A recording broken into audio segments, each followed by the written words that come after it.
Браслетик не снимаем до тех пор, пока вас не выпишут. Наше знакомство с цифровой клиникой начинается в приемной. Здесь вместо амбулаторной карты на запястье надевают браслет с уникальным кодом. Назначение врача, результаты анализов – все будет храниться в единой информационной системе и отображаться при сканировании браслета. После регистрации обращения вся информация о пациенте, с чем он обратился, сразу же отображается на планшете. Да, как уже сказали.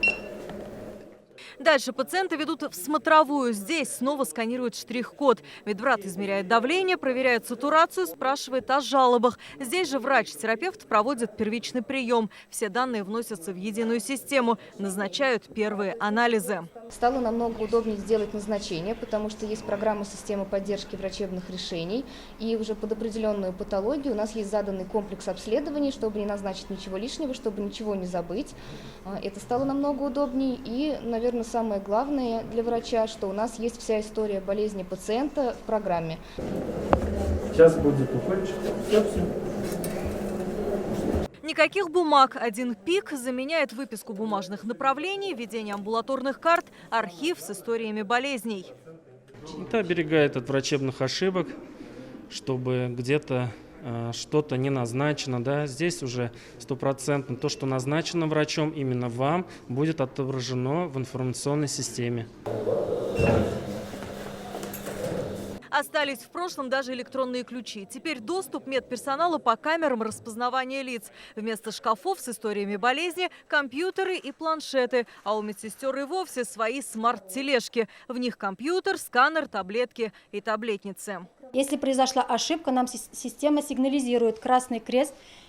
Эта таблетница не данного пациента, такую таблетницу мы не выдаем. Цифровой революции к получению сертификата ХИМСС РКБ шла чуть меньше года. В эти дни эксперты из Нидерландов и Англии по видеосвязи оценили результаты. Диагноз – главная больница Татарстана соответствует всем стандартам цифровой медицины. Так, в клинике 500 точек Wi-Fi, 1400 переоснащенных рабочих мест, новые компьютеры, планшеты, телефоны. Посту, используя все возможности движения и оказания медицинской помощи, где-то процентов на 70 сократились затраты у хирурга. Это как а-ля звезда Мишлен для ресторана. Видя звезду Мишлен, вы понимаете, что вас там вкусно накормят, качественно обслужат.